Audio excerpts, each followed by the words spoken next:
शरीर ऐसा कि हवा में उड़ जाए, पल भर में जंगल में खो जाए, हिम्मत ऐसी कि दुनिया झुक जाए, अपनी ताकत से दुनिया को कर दिया था हैरान। वो इंसानों की खोपड़ियों से खेलता था फुटबॉल, जंगल में हाथी का करता था शिकार, पीएमओ में चलती थी हुकूमत, बॉलीवुड में भी बचा दिया था हाहाकार।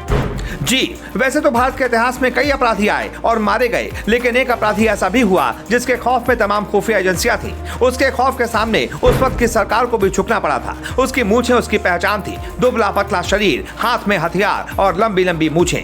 उसका ये रूप 80 के दशक में पुलिस के लिए सबसे बड़ी सिरदर्दी बना हुआ था। दक्षिण के जंगलों से उसने पूरे देश में दहशत मचा रखी थी। कभी किसी पुलिस अफसर की हत्या तो कभी फिल्म स्टार की किडनैपिंग। इतना ही नहीं, सबसे शक्तिशाली जानवर हाथी को तो जैसे सबसे बड़ा दुश्मन समझता था। बताया जाता है कि इस डाकू ने अपने जीवन में करीब 2000 से ज्यादा हाथियों को मौत के घाट उतार दिया था। बताया जाता है इसने 17 साल की उम्र से ही जंगलों में हाथियों को मारकर उनके दांतों को बेचने का काम शुरू कर दिया था। धीरे धीरे वो इस काम में आगे बढ़ता गया। उसके बाद जंगल ही इस डाकू का घर बन गया। बेहद छोटी उम्र में उसने जंगलों में अपना गैंग तैयार कर लिया। इसका काम था जंगलों से हाथी के दांतों और चंदन की लकड़ी की तस्करी करना।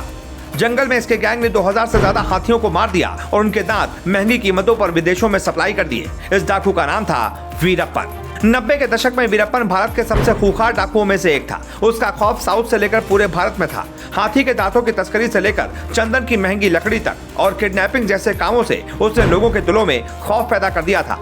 बताया जाता है कि इसका गैंग इतना मजबूत हो चुका था कि जंगल के चप्पे चप्पे में इसके लोग मौजूद रहते थे और पुलिस के आने से पहले ही इसको इस बात की खबर मिल जाती थी, इसलिए वो कभी पकड़ा नहीं जाता था। बताया जाता है जब वीरप्पन के ऊपर शिकंजा कस जाता था तो वो अफसरों की जान का दुश्मन बन जाता था। 1987 में वीरप्पन ने एक फॉरेस्ट अफसर को किडनैप कर लिया था।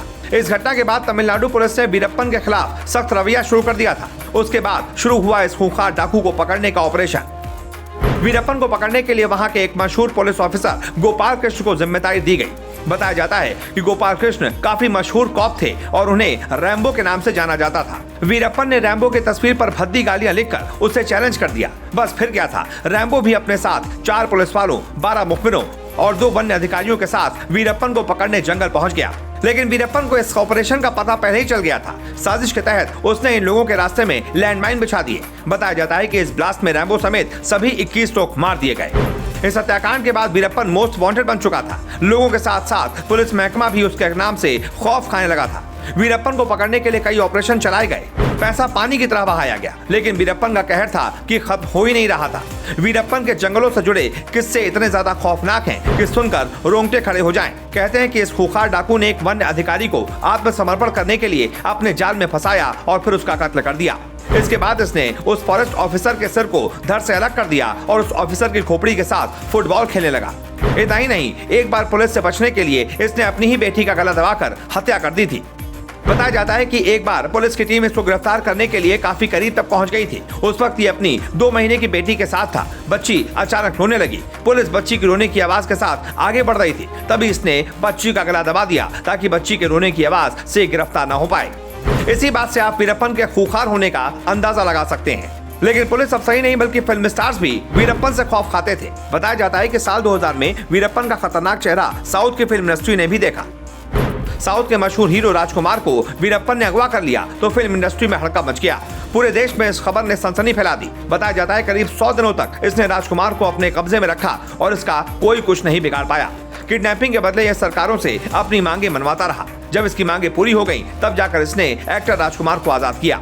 इसके बाद साल 2003 में तमिलनाडु सरकार ने एक स्पेशल टास्क फोर्स बनाई। इस टास्क फोर्स के चीफ थे विजय कुमार। वो जानते थे कि वीरप्पन को जंगलों में पकड़ना नामुमकिन है। वो जंगल के कोने कोने को जानता था और जंगल में एंट्री का मतलब था मौत। उस बात को ध्यान में रखते हुए विजय ने धीरे धीरे इस ऑपरेशन पर काम करना शुरू किया।